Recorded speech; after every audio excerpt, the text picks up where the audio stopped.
मनोज तिवारी जवाब लीजिए सर, जवाब लीजिए मनोज तिवारी। ये रिपीट कर रहे हैं लोग। मैं ठीक है, धन्यवाद अदिति जी। मैं आपको आज का जो कोर्ट का आदेश आया है उसकी कॉपी भी मेरे पास है और उसको भी सुनाऊंगा। और मैं सभी जो भी हमारे साथीगण बैठे हैं आज यहाँ इस और वारिस पठान भाई को भी बोलूंगा कि देखिए, दिल बड़ा करना है और हमारी अनेकता के एकता वाले देश में जिन लोगों ने हम लोगों को सिर्फ लड़ाने का काम किया वो बुरे लोग थे। आप बुरे लोग नहीं है ना। हम आप तो मिलकर के अपनी कौम को, अपने देश को कैसे एक शांति के पथ पे चलाएं, इसके लिए सत्य को देखना चाहिए। और सत्य जैसे भी आ रहा है, बिल्कुल ठीक कहा। देखिए वारिस भाई, अगर किसी भी वायलेशन होगा किसी कोर्ट के निर्णय का तो वो कोर्ट तुरंत स्टे लगाता है। आप अच्छी तरह जानते हो, हमको बताने की आवश्यकता नहीं है। लेकिन आज अभी तो हमें इंतजार करना चाहिए और क्या क्या निकलता है। लेकिन कोर्ट ने आज एक आदेश दिया है और वो कोर्ट का आदेश मुझे थोड़ा सा अदिति जी पढ़ने दीजिए कि प्रार्थना पत्र 78 ग स्वीकार किया जाता है। जिला मजिस्ट्रेट वाराणसी को आदेशित किया जाता है कि जिस स्थान पर शिवलिंग प्राप्त हुआ है उस स्थान को तत्काल प्रभाव से सील कर दें और सील किए गए स्थान पर किसी भी व्यक्ति का प्रवेश वर्जित किया जाता है। जिला magistrate Varanasi, police commissioner Varanasi और सीआरपीएफ कमांडेंट वाराणसी को आदेशित किया जाता है कि जिस स्थान को सील किया गया उस स्थान को संरक्षित रखना उनकी जिम्मेदारी होगी। ये कोर्ट का आदेश पढ़ रहा हूं, मैं नहीं बोल रहा हूं। और हम कोर्ट के ऑर्डर की कॉपी मनोज जी चला भी रहे हैं यहाँ पर। जो जिस ऑर्डर का जिक्र आप कर रहे हैं, जिस ऑर्डर को आप पढ़ रहे हैं, उसे हम इस वक्त अपने दर्शकों को दिखा भी रहे हैं। जी, तो अदिति जी, जब ये कोर्ट का आदेश आ गया, हम ओवैसी भाई हमारे साथ संसद में हैं, वो बार बार कहते हैं, हाथ में संविधान लेके अपनी बातें कहते हैं, बहुत अच्छा लगता है। लेकिन इस केस में ना वारिस पठान भाई, आपको भी कहूंगा और भी जो लोग होंगे, आप देखिए किसी और को, हमको आज हिंदू मुसलमान को लड़ाने के लिए जो साजिशें की गई हैं, अगर उसकी सच्चाई आती है तो हमें सामना नहीं करना चाहिए उसका हमें सामना करना चाहिए। हम भारत को कहीं और देखना चाहते हैं, कहाँ ये छोटे छोटे झगड़ों में पड़े हैं।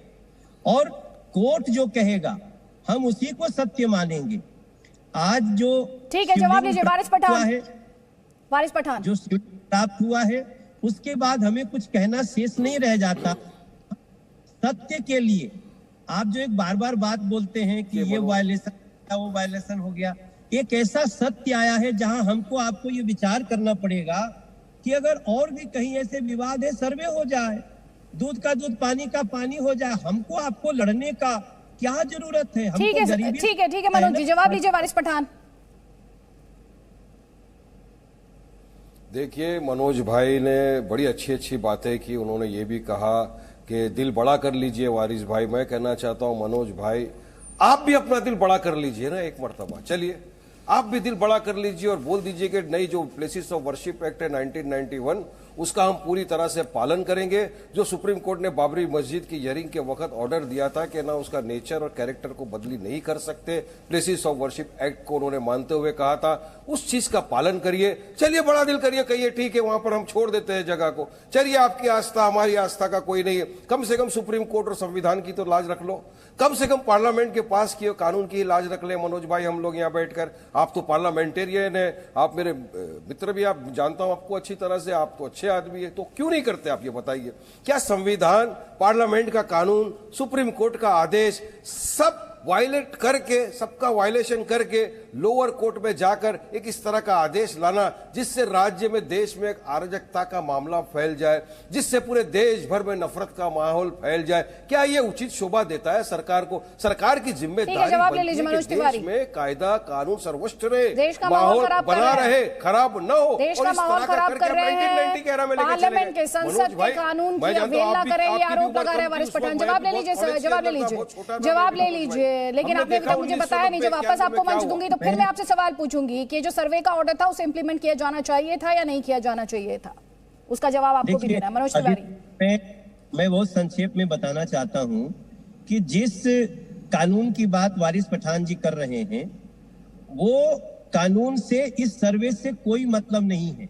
जिन विषयों पे पहले से विवाद था, जिन विषयों पे पहले से झगड़े चल रहे थे, हम तो झगड़ों को समाप्त करना है।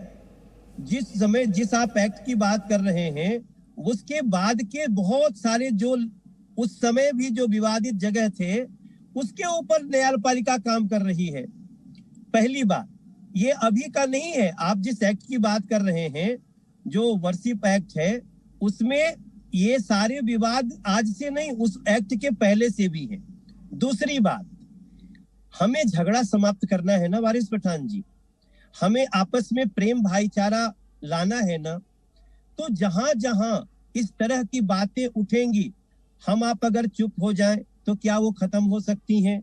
आग, हमारे आपके बीच में आग लगाने वाले बहुत शक्तियां हैं, वो हमको आपको गले मिलने भी नहीं देंगी। वारिस पठान, मनोज तिवारी जी और वारिस पठान, आप लोग बातें इतनी अच्छी अच्छी कर रहे हैं ना सर, आप लोग बातें इतनी अच्छी अच्छी कर रहे हैं। अगर इतनी अच्छी अच्छी बातें आप लोगों के स्टेटमेंट्स में भी आती ना, तो फिर कोई दिक्कत नहीं थी। ये जो पॉलिटिकल अखाड़ा बना दिया है ज्ञानवापी को, जिस तरह के स्टेटमेंट्स आए हैं, और मनोज जी आपकी पार्टी पर भी खाली वारिस पठान या असदुद्दीन ओवैसी नहीं है, फारूक अब्दुल्ला हो, महबूबा मुफ्ती हो, आपके जितने ओपोनेंट्स हैं, वो सारे ओपोनेंट्स इस वक्त बस एक ही बात कह रहे हैं कि आप हिंदू मुसलमान को, इस देश में जो सौहार्द है उसको अटैक करने की यहां पर बार बार कोशिश कर रहे हैं। मैं एक एक कमेंट लूंगी अमिक जमई का, उसके बाद मैं आपको वापस फ्लोर दूंगी मनोज, उसके बाद वापस फ्लोर दूंगी।